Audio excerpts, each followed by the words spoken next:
Okay, bismillahirrahmanirrahim. Assalamualaikum warahmatullahi wabarakatuh. Yeah.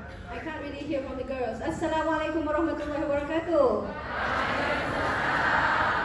Okay, Assalamualaikum Azeem, Mars. Thank you to Miss Anis. Anis or Anissa? Anissa. Okay, thank you Miss Anissa, the MC for tonight. And Miss Marisa, our project manager. Okay, first of all, I would like to express on behalf of the team, we would like to express our thanks and gratitude for having us here tonight.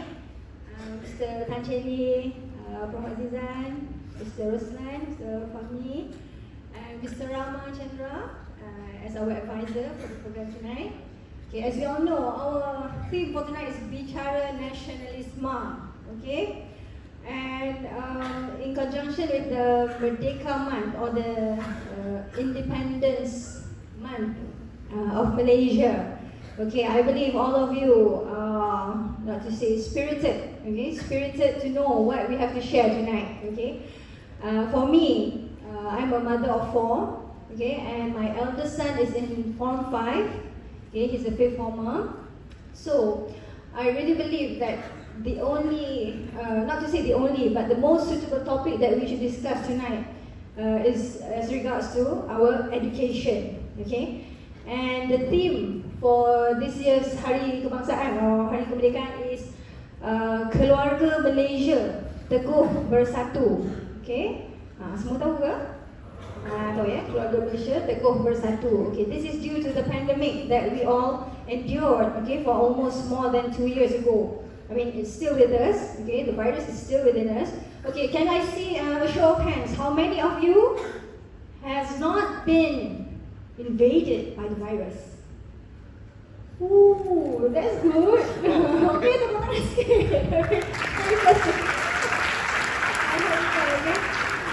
To show that you guys are the true warriors or the defenders, okay, the defending team of our health system. Okay, our health system still intact in KYS. Alhamdulillah. Okay, Azeem, dah kena? Yes. Mars? I think so. You think so? Okay. So, well, what doesn't kill us makes us stronger, right? Okay. Alhamdulillah. Alright. So, going back on to our topic tonight, education is the key to freedom. Okay. I would like to share with you a story. Okay, back in 2015, a very old couple came to my legal firm, me and my partner. They came to us, and they are, not to say of a really poor background, but they were not so well off, okay? They came to us and they wanted us to take up the case on their son, okay, which he was quite young, and he was being arrested for having some materials as regards to Islamic terrorism, okay? And when we first got the case, it was quite tough, and not to say that it's a winnable case, okay? But nonetheless, our partner took the case pro bono, okay?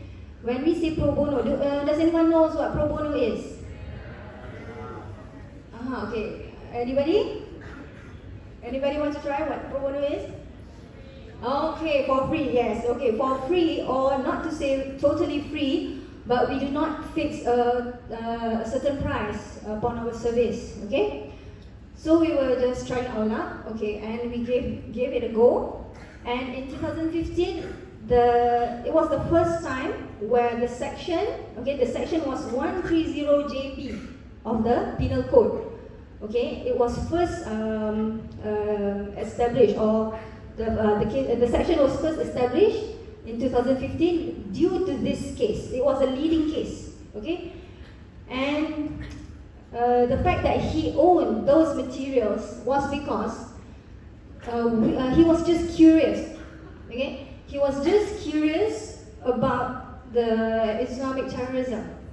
So the punishment was up to 7 years of imprisonment. Yeah?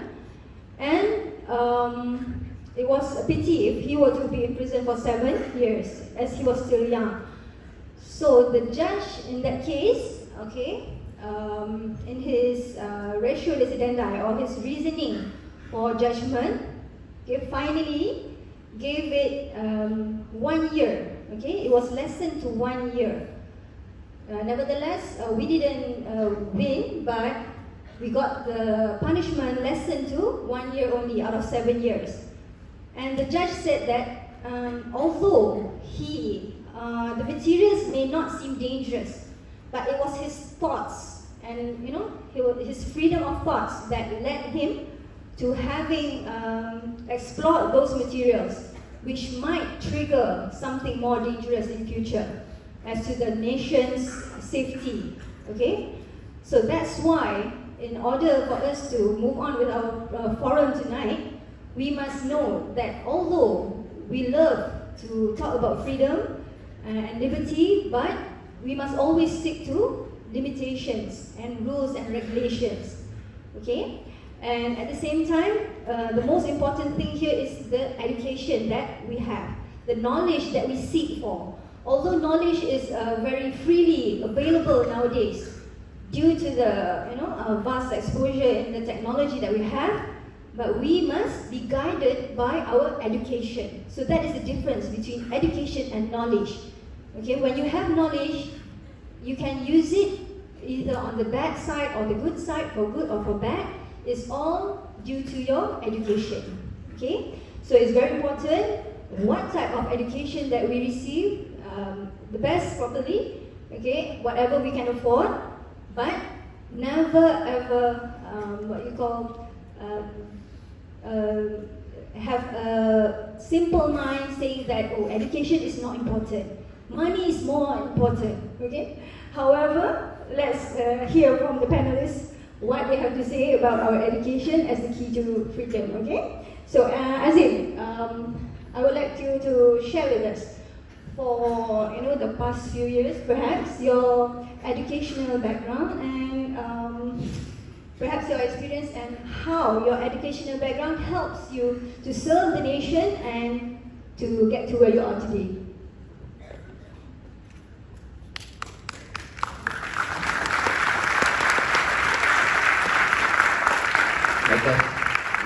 Thank you, Khairina. Hi, I'm Azeem. I'm really happy to be here. Always happy to be in KOS. I don't know whether you noticed, I was here about 3 months ago. There was an investment banking forum. I think I come to KOS quite often. I just love coming here to meet you, meet teachers, brings back great memories. And to my surprise, when we came to this hall, everything looks the same except the stage. It's much larger now, right? When we were here, it was half this size. But it's great that we have this upgrade. I heard that it's for the orchestra. Just to give a bit of background, I am currently with FMT. And FMT is a media company.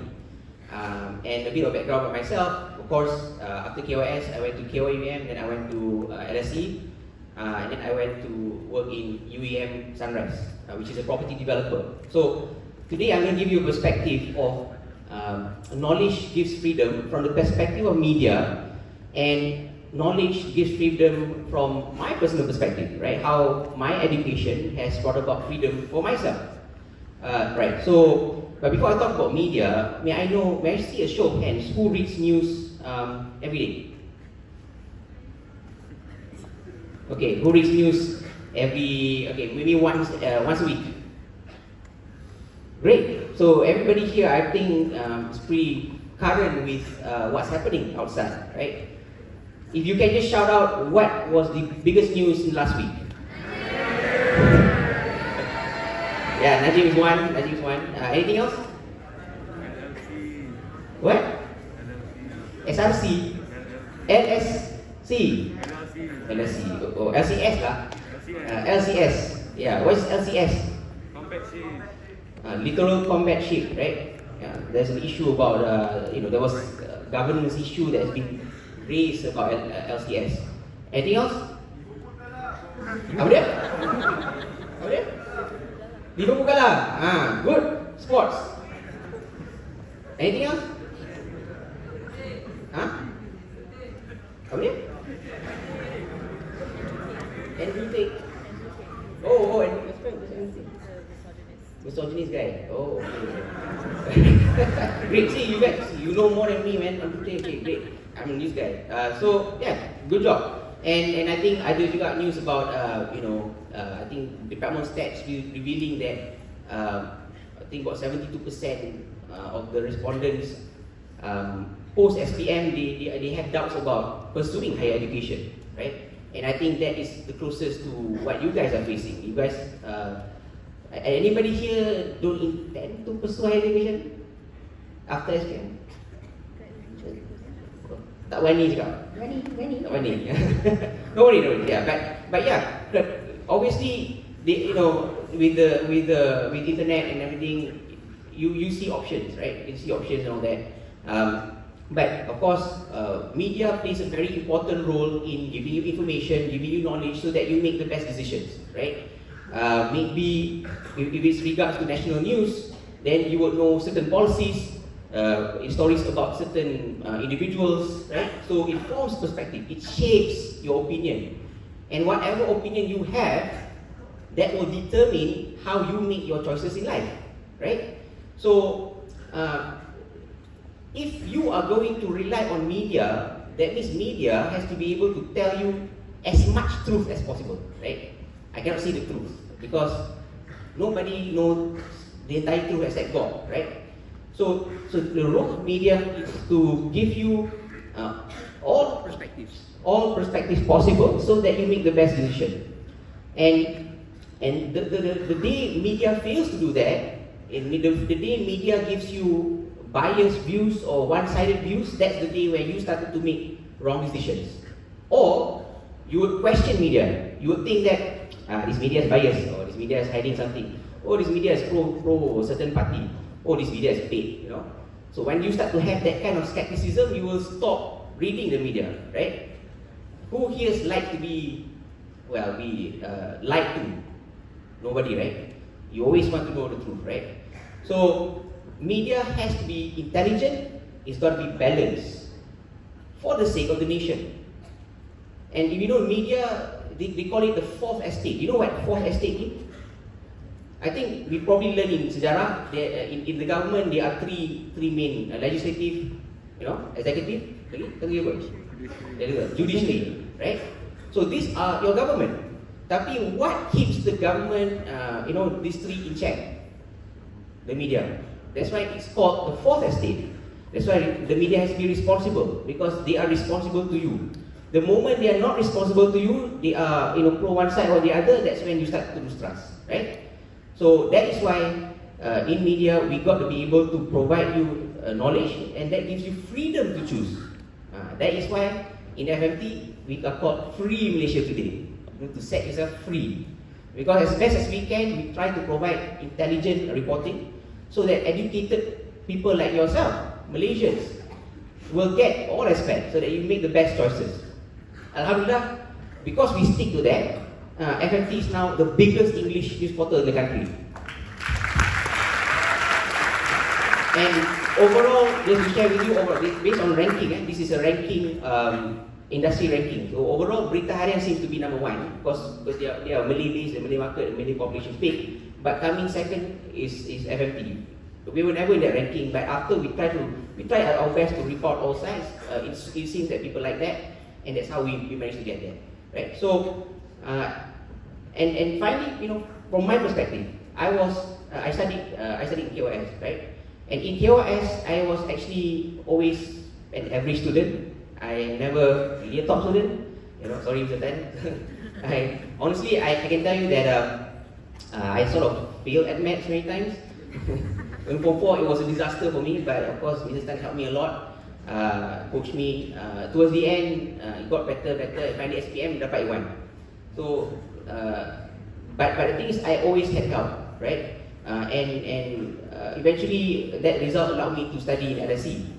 And in LSE, I took accounting and finance, but I also minored in history. I love history, right? Because from this I learned history in KYS.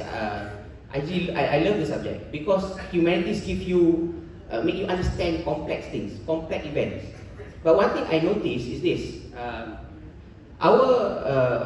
one thing I noticed that in LSE or in the Western world, the way they learn history, they actually, it doesn't have one textbook. I actually received 7 textbooks. Not textbook, in fact, it was 7 recommended readings. Right? I need to learn different perspective and argue in class, right? And I felt that that kind of knowledge gives me the freedom to explore various perspectives, right? And finally, that allowed me to be where I am, because in my role as MD or FFT, yeah, I'm responsible for the business, but I need to understand complex events, right? And the kind of skills training which I got from KOS in learning history and then doing finance allowed me to run my company. And as you know, my company, given that it's media, where I am responsible to you, I'm responsible to the nation. That's how I do my part in contributing back to nation, by giving you knowledge, giving you the independence to think and be able to decide for yourself. So coming back to your question, how do I use my education background, accounting, finance, did history, and then join FMT, and giving you information, as best as I can, not biased, balanced, so that you make good choices in your life, in your careers later on, perhaps, for the betterment of the nation. Right? Thank you. Thank you, Azeem.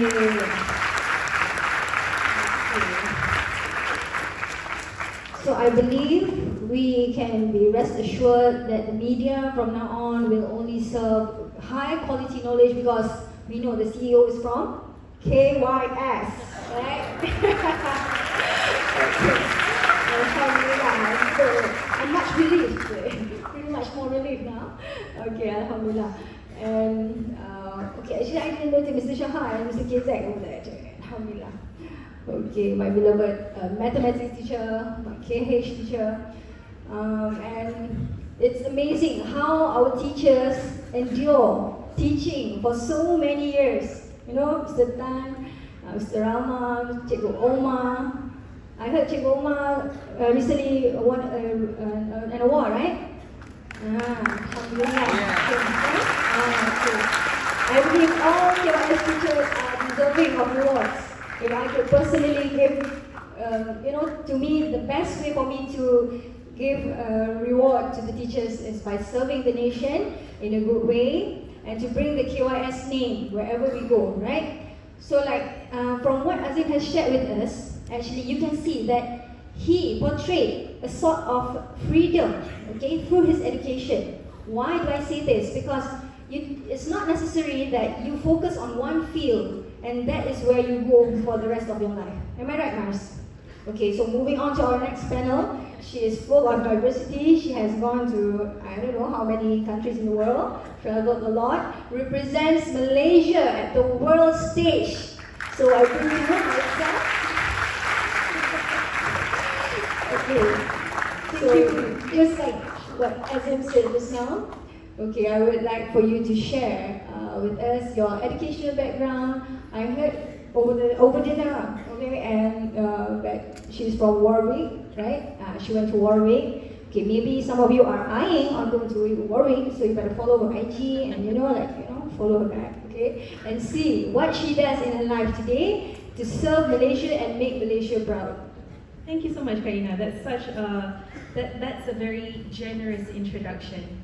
I'd like to say Assalamualaikum and good evening to all of our friends and family here. Clearly, we're all here together tonight to sort of listen to us 3 oldies kind of talk out through freedom and nationalism, particularly in relation to education here in Malaysia.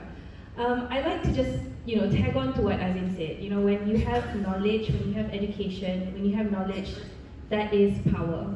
And in the immortal words of Ben Parker, with great power comes great.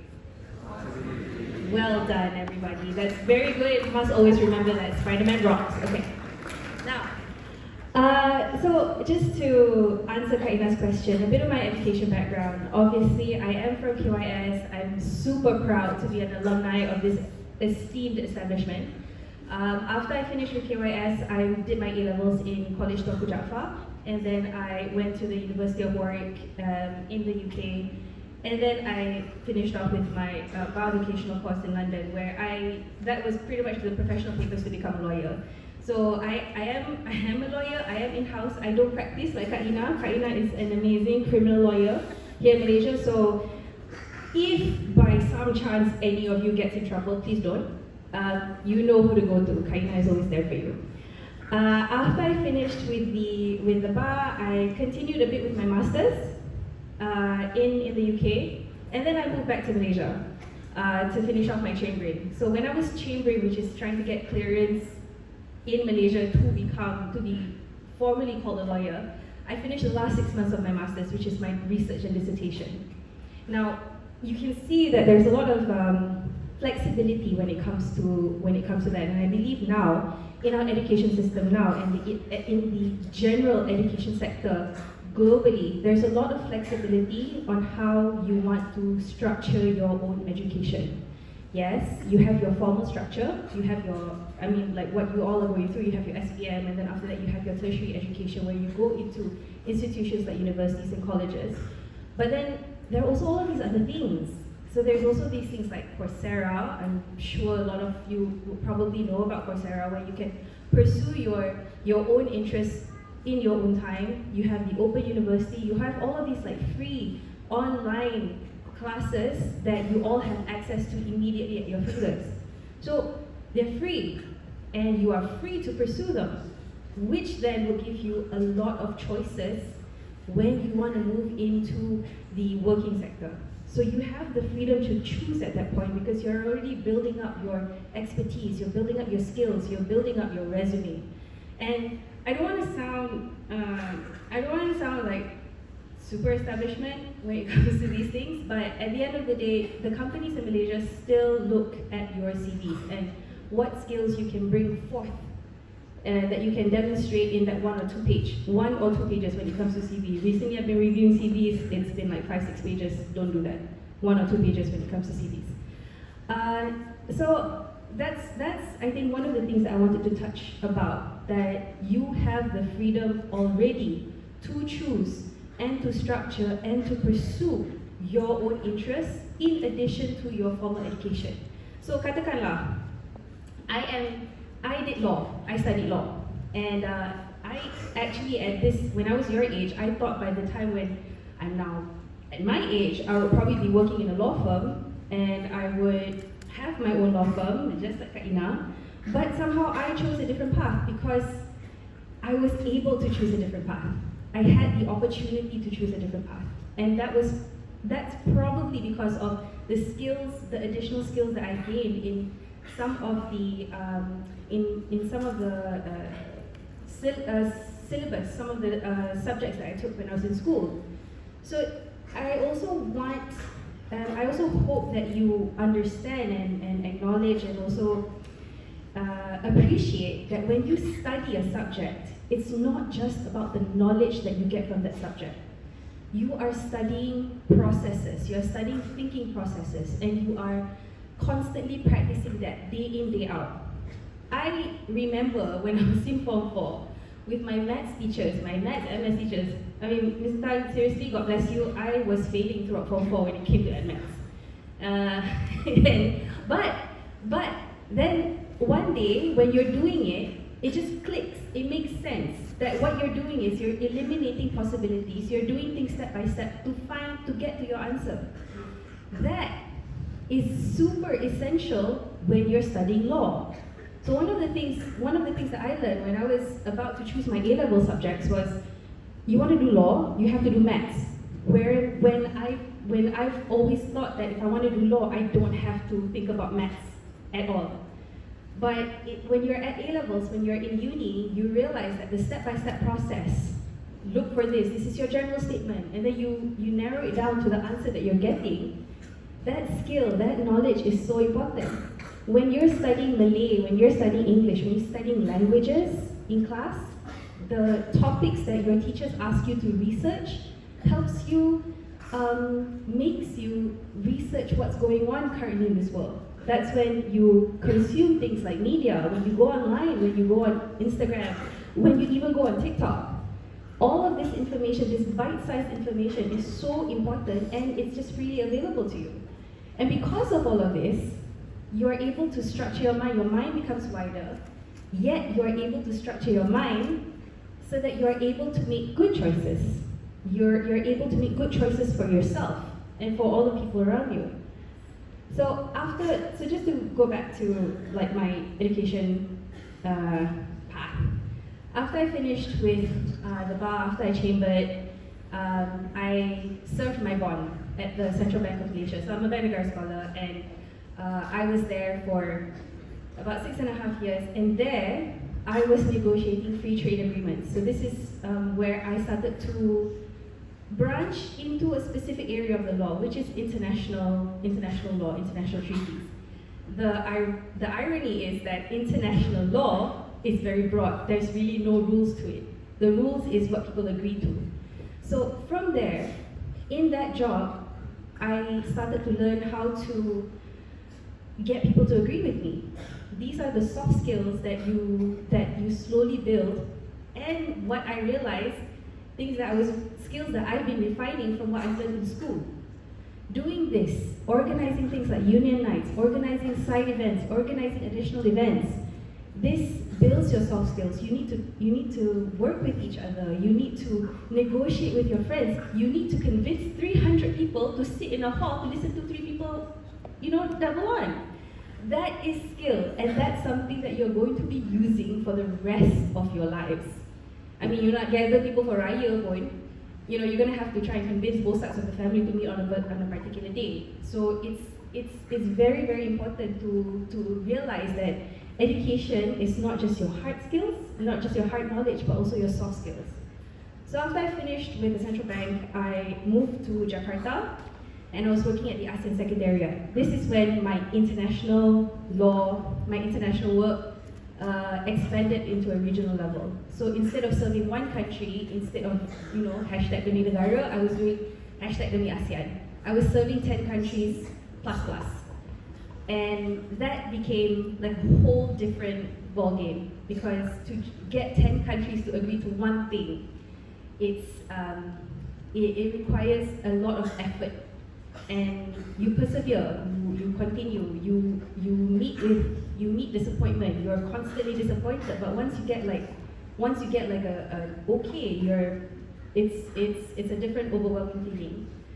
And once I finished with the ASEAN Secretariat, I came back to Malaysia, and this is where I think a culmination of my choices, of the experience that I've had, allowed me the freedom to pursue multiple things at the same time.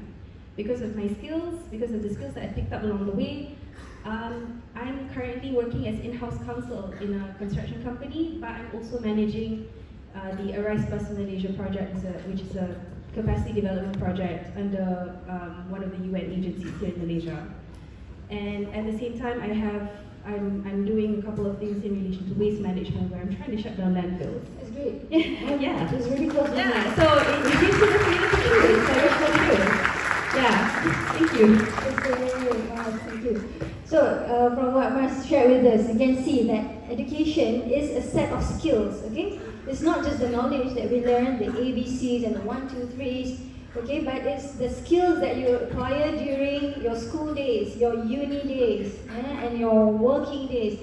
So, the quality, like I said, from what Mars said, and from you, Mars said, okay? Because she's just a few years of my junior, okay, and we're quite close, okay. When we talk about education, it's not just about what you learn in the classroom, okay. I can say that we're really privileged looking at KYS's classroom. Kesian, it's a pity when I go to government schools, but not to belittle them. Okay, sometimes we can say that the government school students, they persevere, and I mean they go through probably sort of more hardship, in a sense. But to the fact that we are here in KYS, okay, we must grab all the opportunities that KYS offers to us, okay. For the main reason to serve, like what Mars has shared with us. Okay, how you serve is your freedom. how you serve the country is not, there's no hard and fast rule how you're supposed to serve your country. As long as you're doing something beneficial for the nation, okay, for your family, for your religion, and for, you know, for the state or whatnot. But it doesn't matter whatever you're doing, okay? Because that is what KYS students are capable of. Trust me, okay? Please give a round of applause to all of yourselves, okay, to yourselves. Because I truly get emotional when I talk about my KYS years, because I don't think there's other schools that does union nights, like Mar said. Is this a union night? I'm just wondering, is this union night? No, right? Okay, union night is where you guys perform, right? You get into your groups, you know, it's inter-school, inter-house. Okay, Mars, you're from? Rahman, okay. Azeem? Raza. Okay, I'm a proud silver fox.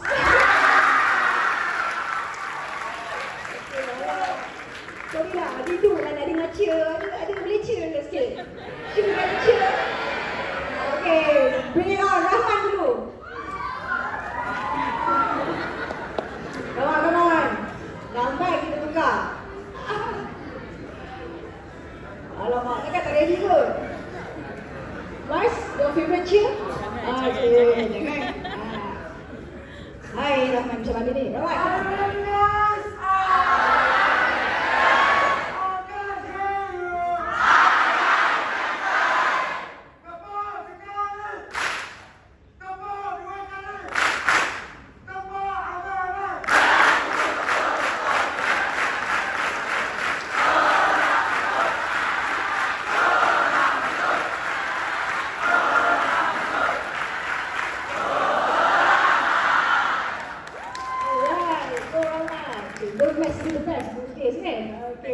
Okay, Razeek, come on, lawan. Kau ni mana, Razeek? Oh, alright. Razeek bertanggung juga. Kami di rumah Razeek.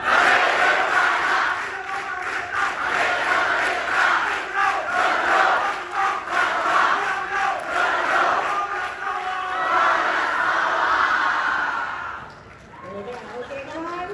Silver box, where are you?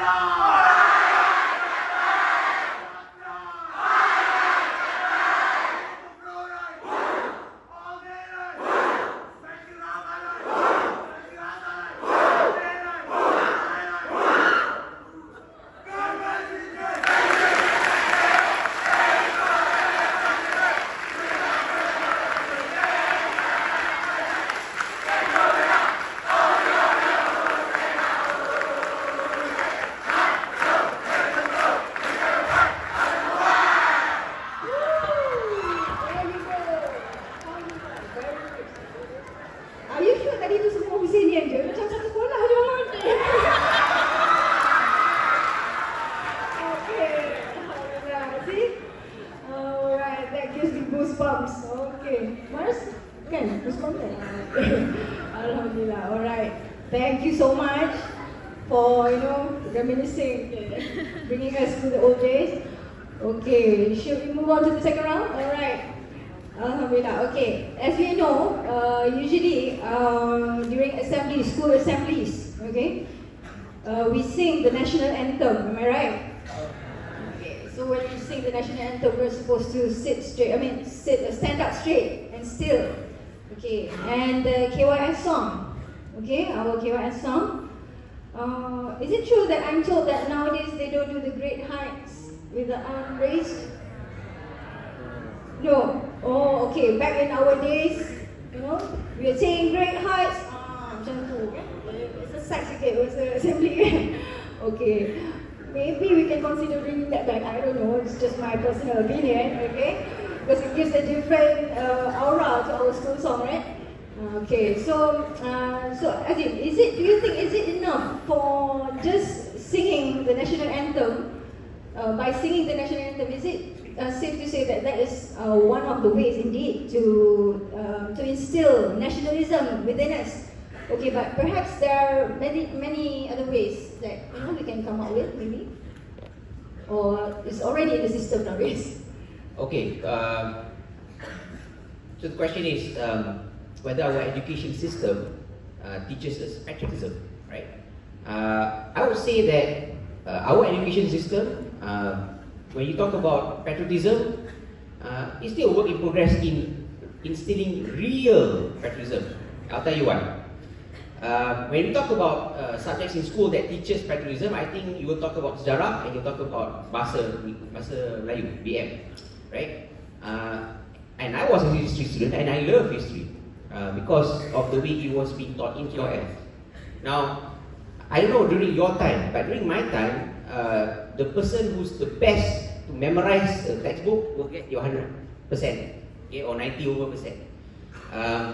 And the education system gives one textbook, and that's all that you actually use to score in exams. But the great thing about KOS was the teachers at that time was Puan Norwati and then Cik Omar, Ms. Rama. They always challenge us. They always ask us to debate, argue about various events that we learn from the textbook. Okay, and at that time we always wonder. I always wonder why do Mr. Rama, Mr. Omar, Cik Omar always challenge us this thing when you can actually score by just hafal and then you just blurt it out on a piece of paper, kan? But surprisingly, that skill came in handy when I went to A-levels, right? Now, masa A-level, masa dekat SPM, my history was pretty good. Ya, tak bagus sangat, 80 something lah, kan?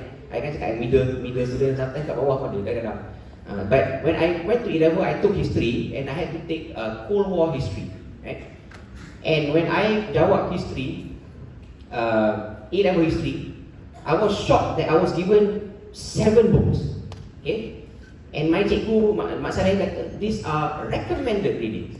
You can read other books if you want. I was like, huh? Dulu kita baca one textbook saja. It's 7. Okay, fine lah, saya baca lah. Baca 7, saya hafal. Lepas tu, when the time to jawab exam, jawab exam. The first exam. Guess what my score was? Wah, you too generous lah. Siapa? Berapa? 8. Almost betul. Times 2 lah. 16. I got 16% for my first history exam for A-level. Thank you. 16%. Thank you. I mean, who gets 16%, man? Ada kan dapat 16% history? Tak ada kan? Tak ada juga. Tu memang tak baca langsung tu. Okay, but my point is, what I was lacking was the argument. So I take 7 to really baca that 7 books, and there are different perspectives to history, historical events. There's no one narrative. There's no one book that's right. So you got to baca, and then when you write your essay, and it's an essay lah. So you have to say, okay, I think that this historian is right because usually. But my opinion is, I think this is what happened. And this is my argument, it's like a debate, So, I was in debate team, so that helped a bit. But eventually, okay. If you know A-level, dia ada dua level lah, they call it AS and A2. From 16% my AS, I got, cuba tukar apa? 98, okay. Lagi? Apa? 100? Okay. Tak. I got C for my AS, okay? Oh, it was horrendous, right? Okay, but eventually I still belajar lagi, I go report cikgu, I make sure dia ni. Tapi one thing, I try to improve. But last kali, masa buat the second level, the advanced level, I got an A star. But you really take some time to develop this kind of skill. Lepas tu, masuk LSE pula. I dapat A star, best lah history.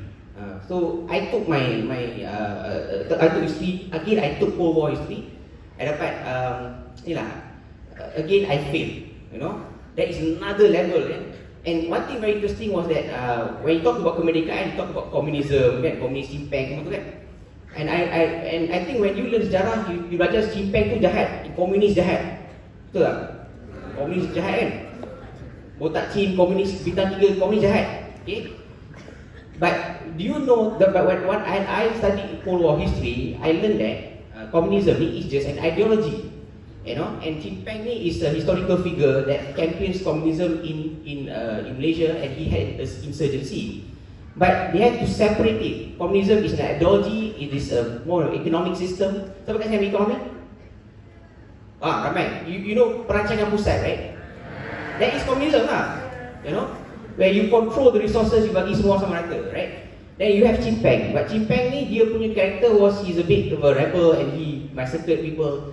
So when I learned that, I realized that he is pretty evil lah. He deployed evil methods. But the communism itself is just an ideology. It is the opposite of capitalism, right?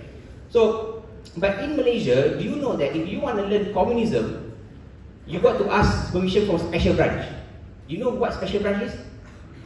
Okay, do you know James Bond? James Bond ni MI6 tau. It's like intelligence lah. Kat Malaysia pun ada James Bond juga. It's called special branch. Okay, the intelligence spy lah. You got to get their approval in order to learn communism.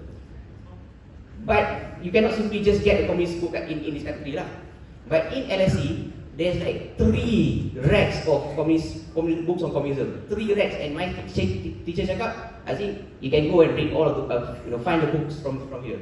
So I had to go and find the books sendiri. You know, they are recommended reading. So this is where I learn different perspectives.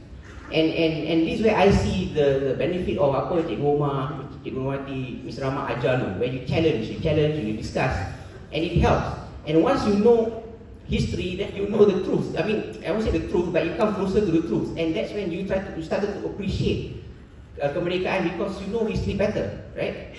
And when you know history better, you have a more genuine sense of patriotism. You're not, what I would say, limited to one perspective. So. Education system in Malaysia, I think, is still a work in progress, especially when it comes to teaching history and BM, where it has to deploy how KOS teaches history and BM, right? And I remember that time Cikgu Kipli was my Cikgu BM, and he's no longer here, but he always talk about current issues, ask us to argue and debate, right? And this is what the education system needs to have in order to make us understand our history a lot better, thereby appreciating our kemerdekaan, because kemerdekaan has a lot to do with history, right? What really happened, you need to know. Then baru you genuinely feel that, you know, as a nation, you got to make this nation great, right? Dulu during history, you know, when we look at now China, US, they are very powerful nations, and powerful nations, why? They have talent, right? And again, going back to knowledge, we look at Singapore. Singapore now, the economic strength is probably triple of our, you know, strength, like, in the sense of currency, kan? Why? Because of talent. They don't have any natural resources. They don't have land sangat. They only have talent, right? And talent is the key to making a nation great. And here we are lucky to be in KOS and to become the cream of the crop. So it is really up to us to really drive this nation. And we, if there's anybody who has the best shot at driving this nation, is us, because we got the best form of education, right? And here I'm just saying that the system in Malaysia may have a long way to go, but KOS providing us with that edge, you know, and with that kind of edge, hopefully when we go out, we really honor the pledge that we have had. We want to be captains of industries and minister for Malaysia. We must do that, and with that, then only we can really drive and be real patriots of this country. Thank you. Amazing. Amazing Azeem. Just for Azeem.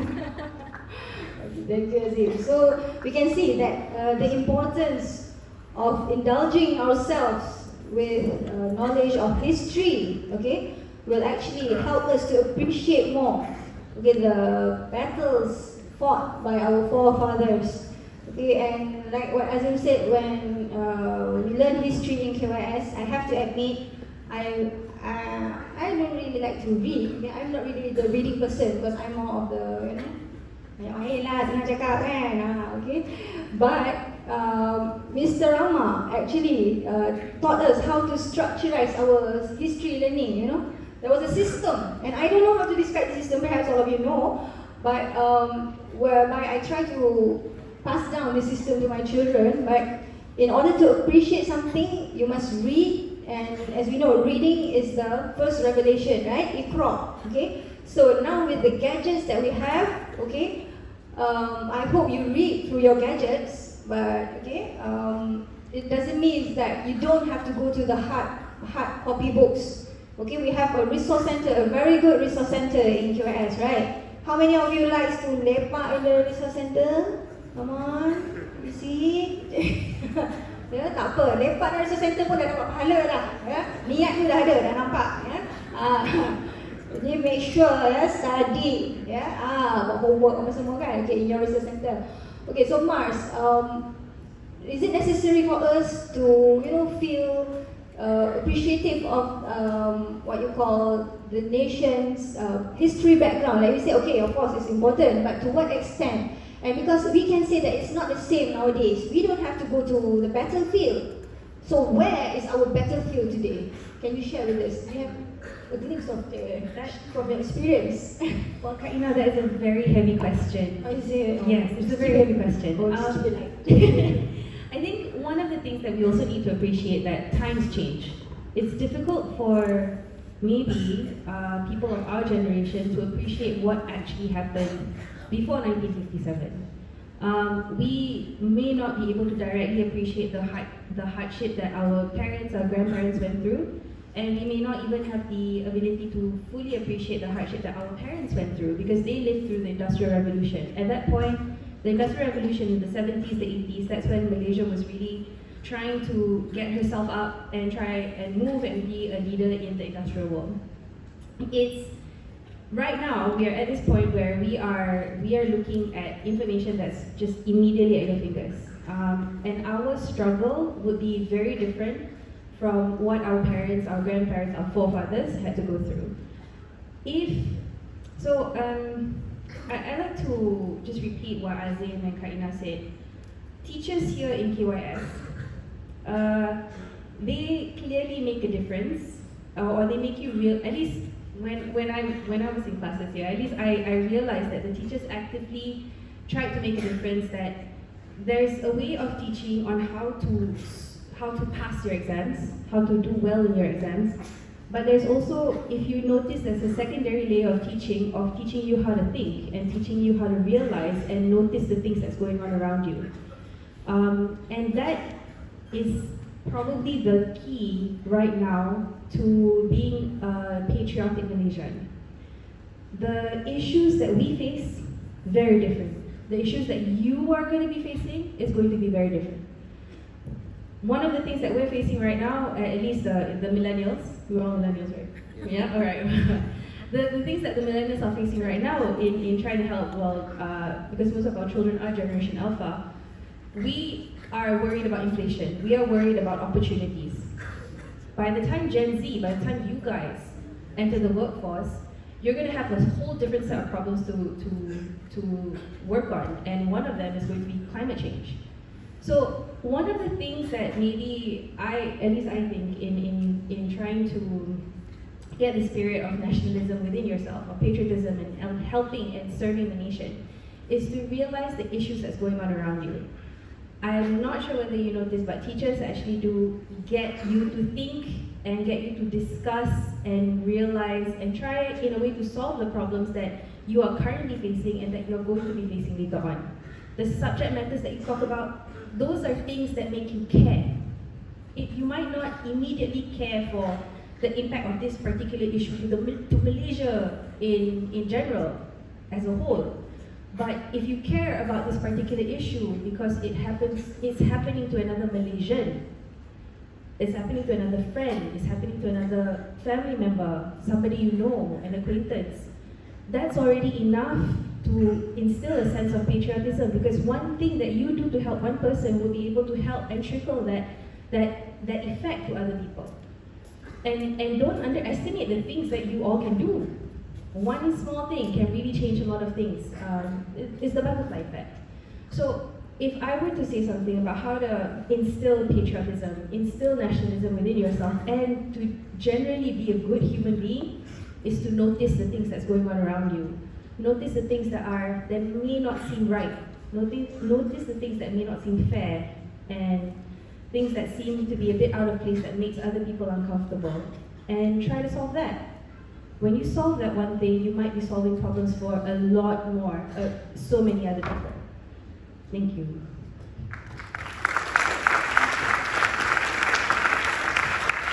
Thank you very much, Mar. Okay, so, from what Mar shared with us, it's obvious that we must learn to care more, as I think it's very suitable with the National Day theme, which is Keluarga Malaysia. Okay? And I am proud to say that I am the keluarga of KYS. Okay? We are a family, and that's the reason why all of us here on the stage are always, most probably always willing, okay, to come back to KYS and share whatever we have gained through our experience. And we hope that one day all of you KYS students will also be proud to come back as a Kaiser and give back to our future Kaisers, our future students, okay, and make sure that we continue this great legacy of amazing Kaisers, okay. And from what we can gather tonight, actually we would like to have a question and answer session, right? So can we get some questions? Oh, okay. Okay, we're having a performance, right? Alright, okay, thank you very much. Okay, so we'll give way to the performance, and do we get back to the Q&A after this?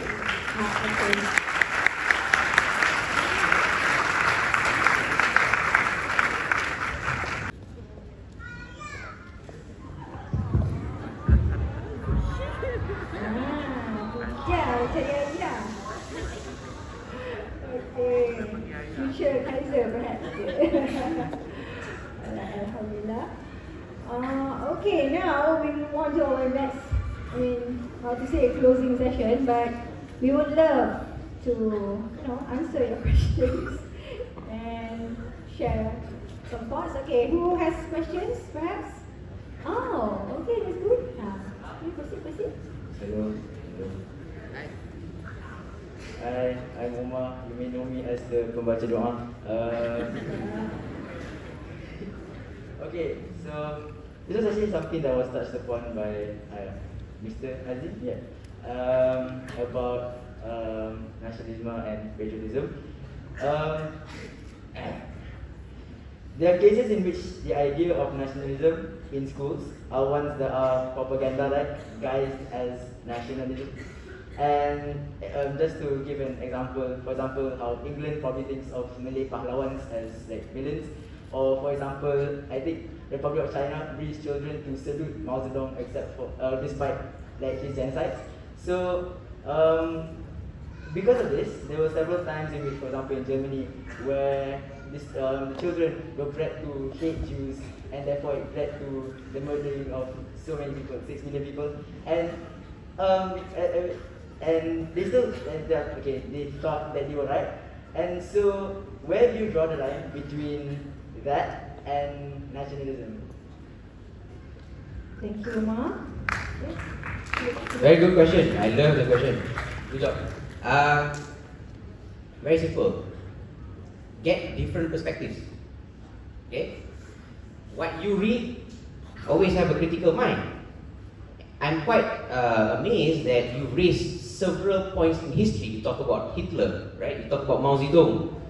You talk about the Arab-Israel conflict. You talk about what we call as anti-Semitism. Right? Anti-Semitism is anti-Jewish.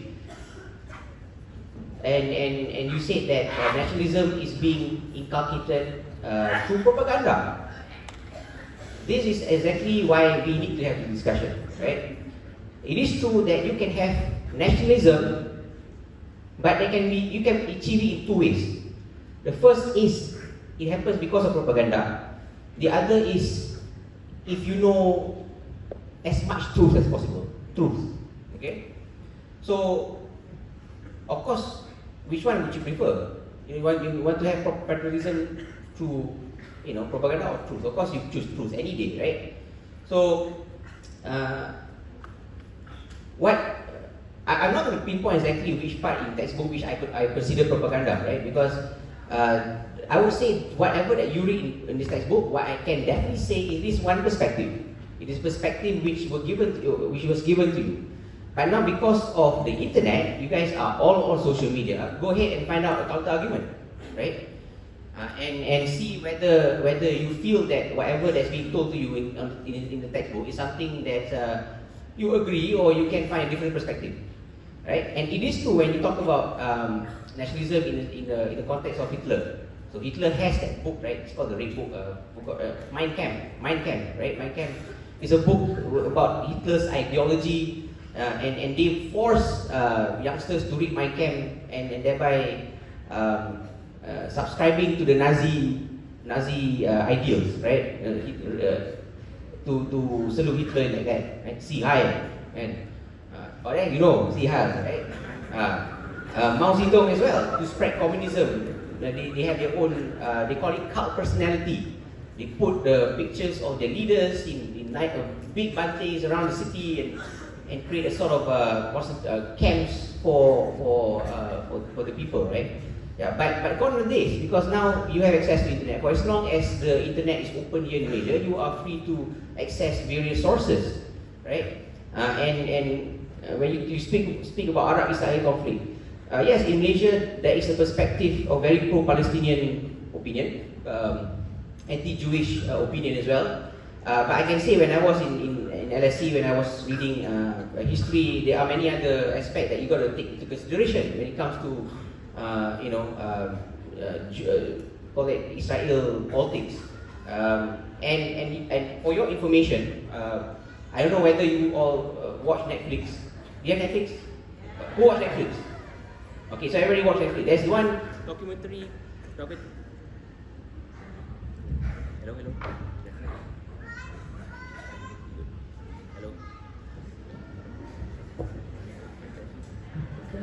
Censorship. Dah ada orang censor ni. There's one documentary about Shimon Peres, right? So he's one of the founding fathers of modern day Israel. Go ahead and watch it, and then form your own opinion. I'm not saying you should go and pro-Jew or pro-Palestinian. Go and form your own opinion. And KOS equips you with the skill to think, to have a critical mind. Only when you do that, then you'll be free. You know, don't subscribe yourself to one perspective. And in FMT, that's what we're trying to do. We're trying to give all kind of perspective. So when you say how do you draw the line, my friend, you draw the line yourself after you read all sides. Thank you. Thank you. Philosophy. Okay. Any other question? Okay. Oh, you got also. Hello. Okay, next. Okay, you're next, right? Okay. So my question is, how would you, what is your proposal towards youth who does not have any love for their country to get nationalistic? That's why nationalism. Like, how would you get them to be patriotistic? And how would you get them to be a patriot if they don't love their country in the first place? Because, for example, let's use the example of Malaysia, right? Corruption lah, Azeem lah, all that.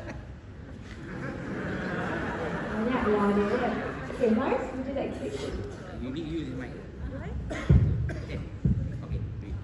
Thank you. That's such a really good question, because I think if I were to be honest, sometimes I do feel like that. It's difficult to have faith in a country. It's difficult to have that nationalism, that spirit within you, when you're just bombarded with these things day in, day out. So at least on my end, how I try to fix it in my own brain, or I'm not saying that it does need fixing, but how I try to address it in my own brain is that I try to help. I try to focus on the people around me. I try to focus on the people that I know and who I'm acquainted with, right? So I have friends, I have family who may not have as much access as we all do when it comes to education. I have family who may not have all of the social accesses. I have friends who may not have all the social access that we might actually have. So one of the ways that we can actually fix this, at least this is in my area of work, which is policy making, policy regulations, policy advocacy. So if that is something that you feel, because it becomes personal for you, when it becomes personal for you, it can develop into something. But I'm not saying, you should give everything to the country and the country shouldn't be doing I'm not saying that you should give everything to the country without questions asked. Because I'm not sure, I think it was, who was the one who said, do not ask what your country can do for you, ask what you can do for your country? JFK, there you go. So sometimes I think that JFK quote where they say like, don't ask what the country can do for you, ask what you can do for your country. I think that's a bit of a misnomer. I think that may not entirely be true, because the country also has a responsibility to you. Even more so, Malaysia has a responsibility to you. Government has responsibility to you, on you, for you. So if it's difficult for you to feel, as government, this entire big government machinery is trying to fix itself, there are ways that we can fix it for the people around us. There are ways that we can advocate for people around us. And I hope, little by little, when you care for another Malaysian, soon you will realize that caring for another Malaysian is also considered caring for your country. That's when you get patriotism. That's when you get nationalism. Thank you, Marisa. Thank you. Thank you. I'll add one point. Brother, what's your name? What's your name, sorry? Zaid. Zaid, do you like roti canai? Suka roti canai? Suka kari? Suka? Nasi lemak? Do you have friends in Malaysia? Do you have families in Malaysia? Tok, nenek, cousin? You have friends in Malaysia, obviously. These are all your friends, right? So, the answer to your question is, I think you can't run away from the fact that Malaysia is home. Home is where you have your families, your friends. You can drive and then tepi jalan tu ada kedai cendol, kan? These things will not be present in another country, right? In another country, you are not a countryman and you will be treated as a second-class citizen in most countries, right? Or at least you will feel like one. I studied abroad. There was no racism in London, but you always know that that Malaysia is still home. And we got friends who have migrated abroad. My sisters migrated abroad because they kahwin orang sana. But they always miss home because the mom's not there, the family's not there, and they will have to come back. So like it or not, whether or not there's tremendous corruption in the country or apapun economic adversity, is home. So we gotta do something about that and make sure that our home is always there. You can travel the world, you can work abroad, right? You should be a global Malaysian. But at the end of the day, you will always feel like, you want to go home. Everybody needs a home. And for as long as you feel Malaysia is home, I think you would want to be somewhat patriotic and contribute back to the nation so that you will always have a home. Thank you.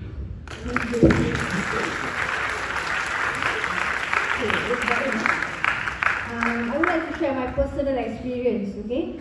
Talking about nationalism and patriotism, okay, the fact that I was not born in Malaysia, okay? I would like to share with you that I was born in the United States, okay? Because my parents were studying abroad, okay? They were studying in the Idaho State U. And when I got back to Malaysia, I was in the kindergarten years, 4 to 5 years. And when naturally, when we go to the primary school, like I said, we will have to sing the national anthem. And I can tell you that the national anthem really made an impact on my life because I was somewhat, I'm not Malaysian, I'm not born in Malaysia, why should I sing this song? I had that kind of mentality at one point in my life, believe it or not. Okay, I was still stuck to the US anthem, with the Purple Mountain, something like that. Okay, but like Azeem said and Mar said, okay, nationalism is not all about what you read, what you learn, okay, what you eat, what we wear, okay, and Like the pepatah Melayu ada menyebut, di mana bumi dipijak, di situ langit dijunjung, right? Okay, and it's not wrong, you know, to sometimes have a love-hate relation with your own country, right? But okay, in QIS, I believe the sporting spirit is very strong, and we are mostly athletes, if not musicians. Okay, we have our own expertise. Okay, like Mas, I believe she was a swimmer, right? She was a swimmer. You still swim, right? Azeem? Swim. Oh, okay. I did swim, but okay, I'm more of a track and field girl. Okay, so whenever we talk about sports, especially, right, it is one of the medium that bring us together, right? So jangan tipu lah kalau tengok bola tu macam tak tiba-tiba je dah Malaysia habis lah, kan? You know, Harimau Malaya, apa semua kan, with the national flag and whatnot. So in a way, there are many ways to instill nationalism within yourselves. And trust me, you will never know what you have until it's gone. Okay? So I really beg to all of you to be proud to be a Malaysian and be grateful, okay, that we are in our beautiful, beautiful country, Malaysia. Wait, I believe we have one more question. Do we have time for one more question? Okay, thank you.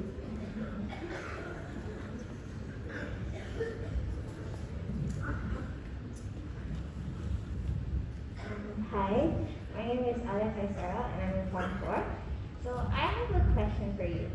What is your idea of the perfect education system in learning history? And what is your opinion on what we have right now? Because in my opinion, I think there's so much to learn, but like the resources that are given to us are very limited. So I just want to know what you guys think about it. Yeah, thank you. Okay, I think.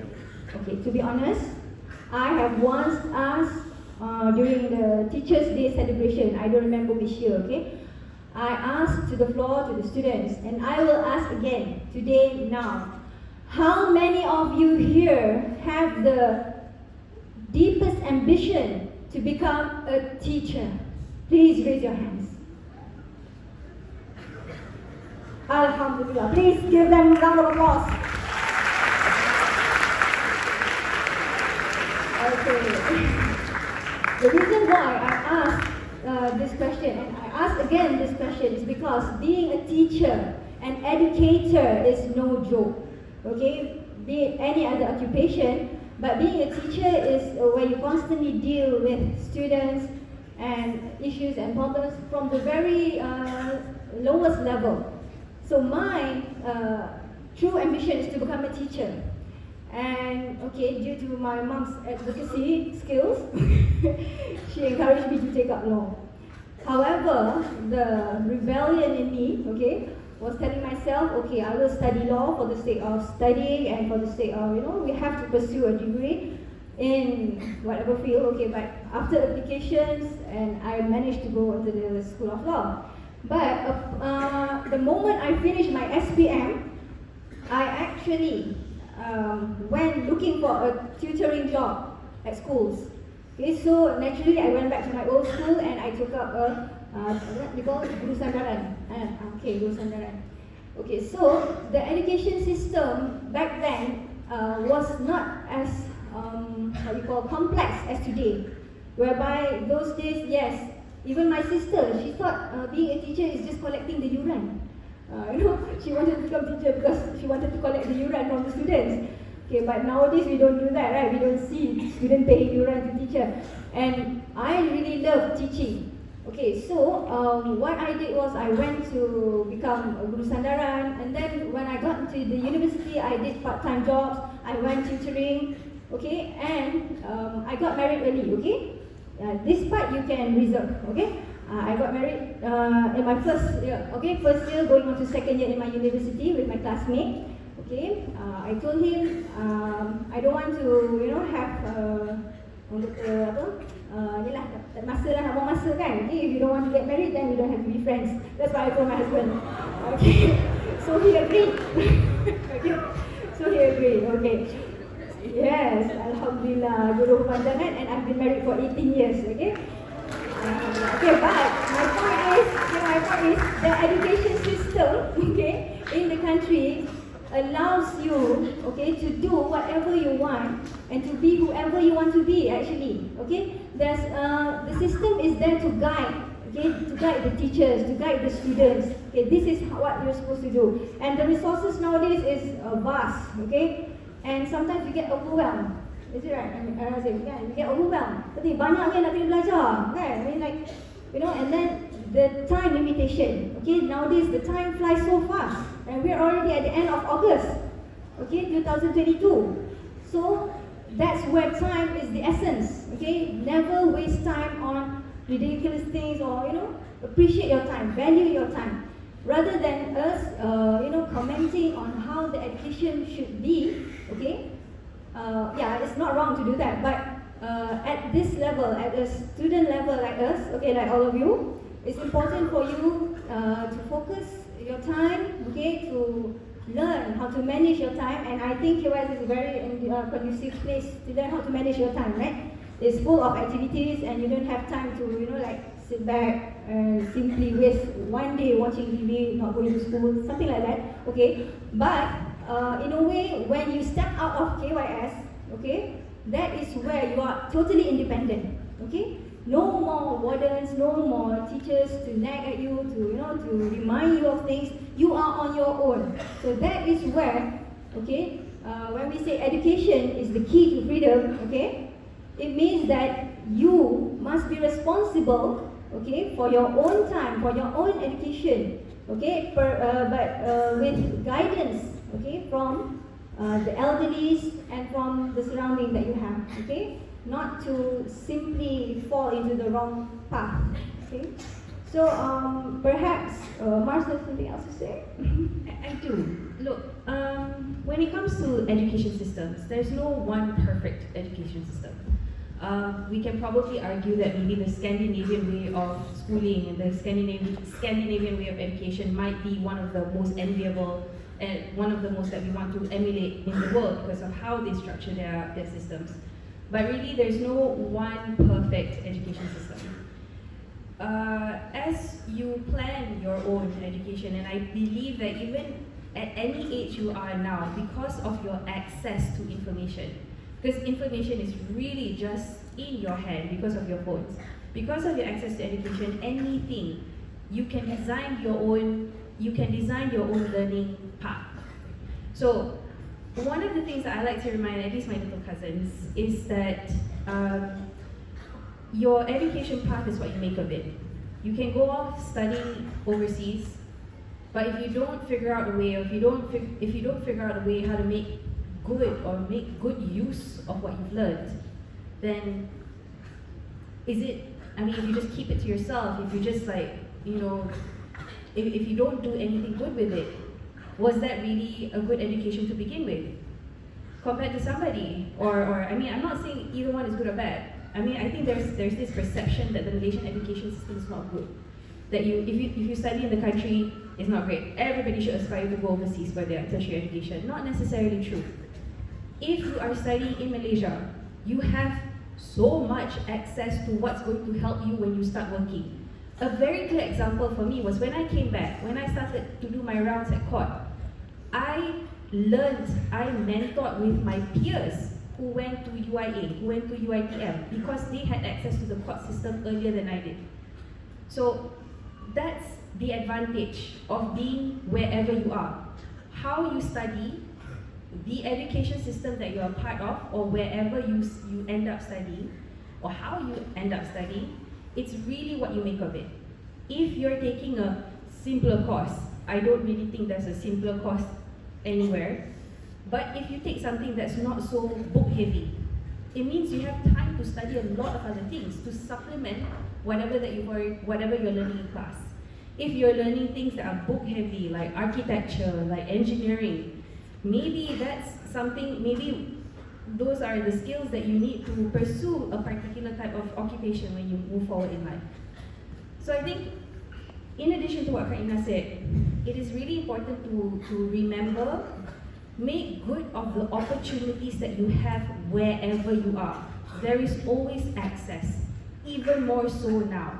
And the generations that come after us, the generations that will be coming after you, you have more and more access to information. Information is not necessarily education, as what Azeem said earlier. Information, knowledge, you need a structure, you need maybe a mentor, somebody that you trust. You need multiple mentors so that you can learn and appreciate how people think differently. You need access to people who would listen to you, who would explain to you if they have a different opinion. And you will all be learning how to agree or disagree diplomatically, agree to disagree, and then move on with your lives. Because all of these differences in opinion, all of these differences in perspective, that's going to bring you guys, that's going to collectively bring the country to greater heights. So, whether or not an education system is better than another, yeah, okay. Maybe there's something that we might prefer personally. But at the end of the day, wherever you are, whatever classes you're in, whatever course or streams that you're in, it's going to be as good as you make of it. So I just hope that everybody remembers that. Take every opportunity in your stride. You're going to do well. You will do well. And you're going to change the world. I'm very sure of that. Thank you.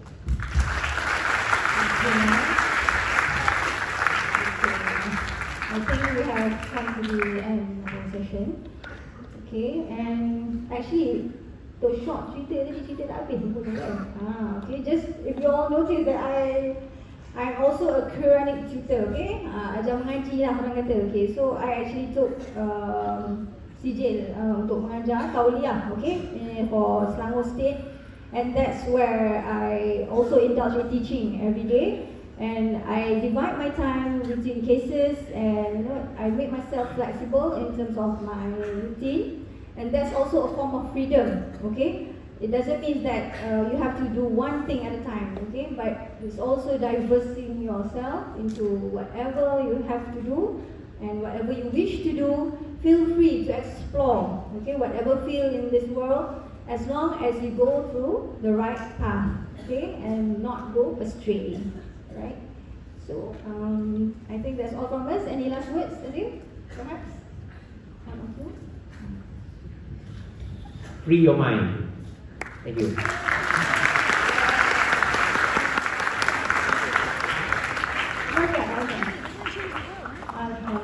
Okay. Go, Kaiser. Okay. Okay, thank you, everyone. See you next time.